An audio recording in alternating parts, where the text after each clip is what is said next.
Hello friends, good morning. चलिए जानते हैं देश और दुनिया की 50 बड़ी खबरों को सिर्फ 10 मिनट में। मगर आपने अभी तक चैनल को सब्सक्राइब नहीं किए तो चैनल को सब्सक्राइब कर ले, और फेसबुक पर देख रहे हैं तो लाइक, फॉलो और ज्यादा से ज्यादा शेयर करें। तो चलिए वीडियो स्टार्ट करते हैं।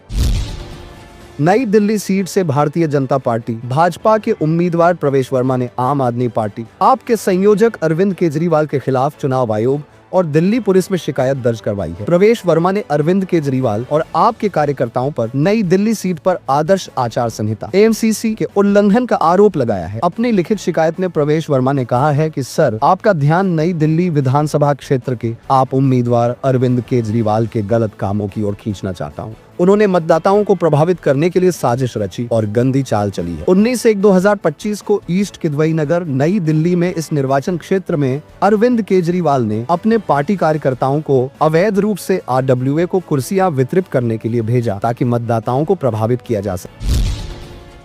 उत्तर प्रदेश के संभल में प्राचीन स्मारकों को संरक्षित करने और पौराणिक काल के तीर्थों को पुनर्जीवित करने की मुहिम को लेकर चर्चा में आए जिलाधिकारी DM डॉक्टर राजेंद्र पेंसिया का वृंदावन में संत प्रेमानंद महाराज के दरबार में हाजिरी लगाते हुए वीडियो सोशल मीडिया पर वायरल हुआ है। DM को संत ने कर्तव्य का पाठ पढ़ाया, साथ ही निर्भीक और निष्पक्ष होकर प्रशासनिक कर्तव्यों के निर्वहन करने का मंत्र भी दिया।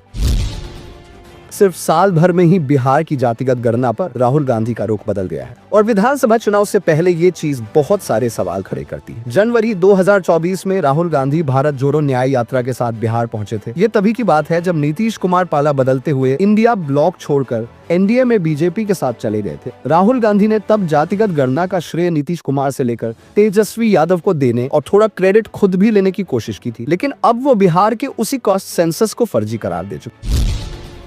महाराष्ट्र में नासिक और रायगढ़ में प्रभारी मंत्रियों की नियुक्ति अचानक रोके जाने पर विपक्ष ने सवाल उठाए हैं। शिवसेना नेता संजय राउत ने कहा कि महायुति सरकार का प्रभारी मंत्रियों की नियुक्ति में अचानक बदलाव करना गठबंधन में कलह का संकेत है। राउत ने कहा कि सरकार आंतरिक गतिरोध को संभालने में विफल रही है। प्रभारी मंत्रियों को जिलों के आवंटन पर उप मुख्यमंत्री एकनाथ शिंदे का गुस्सा स्पष्ट है। अब उनके अधिकार पर सवाल उठाया जा रहा है। उन्होंने कहा कि गठबंधन में बढ़ती कलह से सत्ता की गतिशीलता में बदलाव आ सकता है। महाराष्ट्र के बीड़ में सरपंच हत्या मामले में के विरोध में मराठा संगठन के कार्यकर्ताओं ने प्रदर्शन किया। उन्होंने सोमवार को जालना में उप मुख्यमंत्री अजित पवार को काले झंडे दिखाए। दरअसल अजित पवार राष्ट्रवादी कांग्रेस पार्टी राकांपा की जिला इकाई के एक कार्यक्रम में शामिल होने आए थे। मराठा महासंघ के जिला अध्यक्ष अरविंद देशमुख ने प्रदर्शन का नेतृत्व किया। कार्यकर्ताओं ने सरपंच बीड़ के मसजोग गांव के सरपंच संतोष देशमुख की हत्या और हिंसा के सिलसिले में गिरफ्तार दलित व्यक्ति सोमनाथ सूर्यवंशी की न्यायिक हिरासत में मौत की निंदा करते हुए नारेबाजी की। रक्षा मंत्री राजनाथ सिंह ने सोमवार को NCC कैडेट्स में जोश भरा। उन्होंने कहा कि प्रधानमंत्री नरेंद्र मोदी भी NCC कैडेट रहे हैं। PM मोदी ने विकसित भारत बनाने लक्ष्य तय किया है। PM मोदी ने विकसित कैडेट्स को उनके लक्ष्य को पूरा करने में सहयोग करना चाहिए। रक्षा मंत्री ने NCC कैडेट से भारत को 2047 तक एक विकसित राष्ट्र बनाने में योगदान देने के लिए कहा। दिल्ली छावनी में गणतंत्र दिवस को लेकर चल रहे राष्ट्रीय कैडेट कोर NCC के शिविर के दौरान रक्षा मंत्री राजनाथ सिंह ने कैडेटों और अधिकारियों को संबोधित किया। उन्होंने कहा कि मुझे NCC कैडेटों में भारत की छवि नजर आती है। कांग्रेस नेता राहुल गांधी के खिलाफ झारखंड की राजधानी रांची में चल रहे मानहानि केस पर सुप्रीम कोर्ट ने अंतरिम रोक लगा दी है। मुकदमा खत्म करने की मांग पर शिकायतकर्ता को नोटिस जारी किया गया है। 2018 में BJP के तत्कालीन अध्यक्ष अमित शाह को हत्यारा कहने वाले बयान को लेकर BJP के एक कार्यकर्ता ने यह केस दर्ज करवाया था।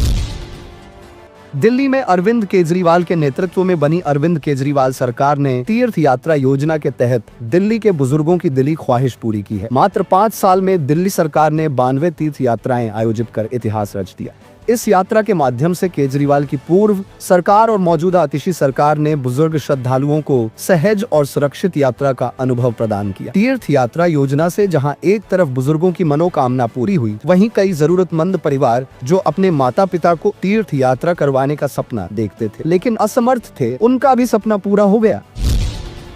लोकसभा में नेता प्रतिपक्ष और कांग्रेस सांसद राहुल गांधी ने सोमवार को केंद्रीय स्वास्थ्य मंत्री जेपी नड्डा और दिल्ली की मुख्यमंत्री आतिशी को चिट्ठी लिखी, जिसमें उन्होंने दिल्ली एम्स में मरीजों को बेहतर सुविधाएं मिलने की बात कही। कांग्रेस सांसद राहुल गांधी ने सोशल मीडिया प्लेटफॉर्म पर भी इस चिट्ठी को शेयर किया। राहुल गांधी ने कहा कि ठिठुरती ठंड में मरीजों और उनके परिजन मेट्रो स्टेशन के नीचे सोने को मजबूर हैं। कांग्रेस के वरिष्ठ नेता और लोकसभा में विपक्ष के नेता राहुल गांधी के खिलाफ पान बाजार पुलिस थाने में शनिवार शाम एक शिकायत दर्ज की गई। यह शिकायत अधिवक्ता मूंजित चेतिया ने दर्ज कराई है। शिकायत का कारण राहुल गांधी की ओर से पिछले सप्ताह नई दिल्ली में कांग्रेस के नए राष्ट्रीय मुख्यालय के उद्घाटन के दौरान भाषण देना है। चेतिया ने आरोप लगाया कि राहुल गांधी ने अपने भाषण में कहा था, बीजेपी और आरएसएस ने हर एक संस्थान पर कब्जा कर लिया है और अब हम बीजेपी आरएसएस के खिलाफ लड़ रहे हैं। उन्होंने आरोप लगाया कि यह टिप्पणी भारतीय राज्य की संप्रभुता और अखंडता को कमजोर करने और लोकतांत्रिक रूप से चुनी गई सरकार के खिलाफ विद्रोह भड़काने के उद्देश्य से की गई है। महाराष्ट्र के मंत्री संजय शिरसाट ने सोमवार को बताया कि छत्रपति संभाजीनगर में अवैध बांग्लादेशी नागरिकों का पता लगाने के लिए जिला नागरिक अधिकारियों और पुलिस की मदद से एक सर्वेक्षण किया जाएगा। उन्होंने छत्रपति संभाजीनगर में पत्रकारों से बात की। संजय शिरसाट जिले के प्रभारी मंत्री भी हैं। उन्होंने कहा कि अधिकारी बिना आधार कार्ड और अन्य अवैध दस्तावेजों के साथ रहने वाले बांग्लादेशी नागरिकों को ढूंढ निकालेंगे। इसके साथ उन्होंने कहा कि आरोपियों के खिलाफ सख्त कदम उठाए जाएंगे। संजय शिरसाट ने कहा, अगले हफ्ते पुलिस आयुक्त, पुलिस अधीक्षक, नगर निगम आयुक्त और जिला कलेक्टर के साथ बैठक जाएगी और ऐसे बांग्लादेशी नागरिकों को ढूंढने के लिए सर्वेक्षण किया जाएगा। रायगढ़ और नासिक के लिए संरक्षक मंत्रियों की नियुक्ति पर रोक के बारे में पूछे जाने पर राज्य मंत्री ने कहा कि कुछ मंत्री इन आवंटनों से नाखुश थे और उन्होंने इसे लेकर मुख्यमंत्री देवेंद्र फडणवीस से शिकायत की। सुप्रीम कोर्ट ने सोमवार को सख्त टिप्पणी की कि ऐसे सभी लोगों को चुनाव लड़ने से रोका जाना चाहिए। इसके साथ ही पीठ ने पूर्व पार्षद और दिल्ली दंगों के आरोपी ताहिर हुसैन की याचिका पर सुनवाई 21 जनवरी तक टाल दी है, जिन्होंने आगामी दिल्ली विधानसभा चुनावों के लिए प्रचार करने के लिए अंतरिम जमानत मांगी है। मामले में न्यायमूर्ति पंकज मित्तल और एहसानुद्दीन अमानुल्लाह की पीठ ने समय की कमी के कारण सुनवाई स्थगित कर दी, लेकिन जैसे ही दिन की कार्रवाई शुरू हुई, ताहिर हुसैन के वकील ने मामले का उल्लेख किया और 21 जनवरी को सुनवाई का अनुरोध किया। पीठ ने जवाब में टिप्पणी की, जेल में बैठकर चुनाव जीतना आसान है, ऐसे सभी लोगों को चुनाव लड़ने से रोका जाना चाहिए। उनके वकील जानकारी देते हुए कहा कि ताहिर हुसैन का नामांकन स्वीकार कर लिया गया है। इससे पहले दिल्ली उच्च न्यायालय ने 14 जनवरी को ताहिर हुसैन को AIMIM के टिकट पर मुस्तफाबाद निर्वाचन क्षेत्र से नामांकन पत्र दाखिल करने के लिए पैरोल दी थी। पश्चिम बंगाल में कोलकाता के आरजी कर मेडिकल कॉलेज अस्पताल में प्रशिक्षु डॉक्टर से दुष्कर्म और हत्या मामले में आज अदालत ने सजा का ऐलान कर दिया। अदालत ने दोपहर 2:45 बजे अपना फैसला सुनाते हुए दोषी संजय रॉय को उम्र कैद की सजा सुनाई। आरोपी को उम्र कैद की सजा मिलने पर राज्य में विपक्षी पार्टियों ने नेताओं ने प्रतिक्रिया दी। भाजपा नेता सुकांत मजूमदार ने बताया कि वे आरोपी के लिए उच्चतम सजा की मांग कर रहे थे। कांग्रेस नेता सलमान खुर्शीद ने पूछा कि क्या इस फैसले से आरोपियों को कोई संदेश मिलेगा। राज्य के जूनियर डॉक्टर अदालत के फैसले से खुश नहीं है। उन्होंने बताया कि वे आरोपी के लिए सख्त सजा चाह रहे थे, ये सजा काफी नहीं है। भाजपा नेता सुकांत मजूमदार ने कहा, हम आरोपी संजय रॉय के लिए उच्चतम सजा की मांग कर रहे थे। पश्चिम बंगाल के लोगों को भरोसा नहीं हो रहा है कि आरजी कर दुष्कर्म और हत्या मामले में केवल एक व्यक्ति शामिल है। महाराष्ट्र में आगामी स्थानीय निकाय चुनाव लड़ने को लेकर विपक्षी महाविकास आघाड़ी गठबंधन के बीच मतभेदों के बीच शिवसेना यूबीटी नेता उद्धव ठाकरे ने सोमवार को मुंबई में एनसीपी एसपी प्रमुख शरद पवार से मुलाकात की है। मामले में पार्टी सूत्रों ने बताया कि उद्धव ठाकरे ने दक्षिण मुंबई में सिल्वर ओक में मौजूद पूर्व केंद्रीय मंत्री शरद पवार के आवास पर गए और उनसे 1 घंटे से अधिक समय तक मुलाकात की। जानकारी के मुताबिक विपक्षी गठबंधन के निर्माता शरद पवार ने एमवीए के भीतर उथल पुथल को शांत करने के लिए कदम उठाया है और हाल ही में कहा कि वह आगामी स्थानीय निकाय चुनाव लड़ने पर चर्चा करने के लिए गठबंधन के 3 घटकों की बैठक बुलाएंगे। शिवसेना यूबीटी ने घोषणा की है कि वह स्थानीय निकाय चुनाव अकेले लड़ेगी।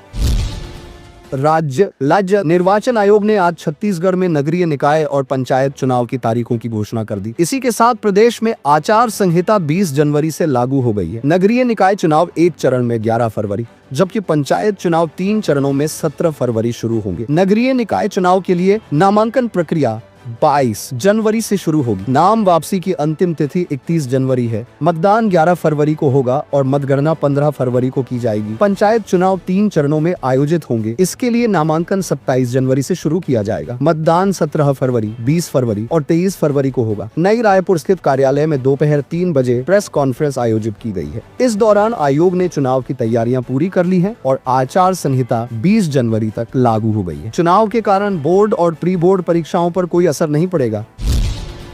सोने में इन्वेस्ट एक शानदार ऑप्शन है क्योंकि यह आपको रिस्क फ्री रिटर्न देता है। सोने में इन्वेस्टमेंट करना फायदेमंद हो सकता है। 21 जनवरी को सोने के दाम में तेजी आई है। 24 कैरेट सोने की 100 ग्राम की कीमत में 1440 रुपए की तेजी आई है। सभी खबरों में आपको कौन सी खबरें अच्छी लगी हमें कमेंट करके जरूर बताएं। फिर मिलते हैं अगली बड़ी खबर के साथ। तब तक के लिए जय हिंद।